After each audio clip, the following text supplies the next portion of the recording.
Right. But one of the smartest things that I have seen business owners do over time, and to backtrack a second, I spent 35 years of my career doing what are called leverage roll-ups for private equity firms. So we would buy a large platform company, then we would go out and acquire much smaller strategic acquisitions called tuck-ins to roll into that business. And the classic example is we bought a division of a company, and the father was a very wise guy. And he said, look, part of the deal is I would like for my son to come and work for you for at least 2 years involved with the properties that we had acquired. Really smart kid. He ended up staying for, I think, 4 years. But then he went back to fulfill a senior role in his father's company. So he had exposure to, we were a much larger company with a lot more disciplines and organizational structure and processes in place. So he was able to take those best practices back to his father's company and ultimately ran it and worked out a deal with his father to buy his father out. And that was a great ending for that business. And the father was just very wise to require his son to get business exposure someplace else besides in his own company. Yeah, and that wisdom was probably even better because a lot of times people think our company, especially if it's a family-owned business, how come we're the only ones building our plane while flying it? How come we're the ones putting out fires every day? We go to another company, we're like, okay, everybody's putting out fires every day.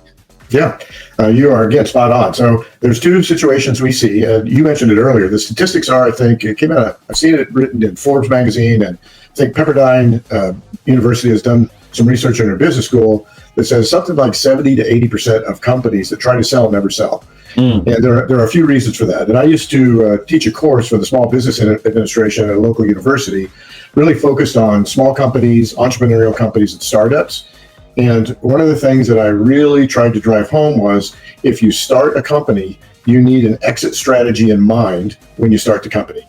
And every time I taught that class, there was a deer in the headlights look on these small business owners who were in that room because that had never occurred to them. I mean, they were solely focused on the front end of the business. And then the other challenge for them is that we see all the time, and it's human nature.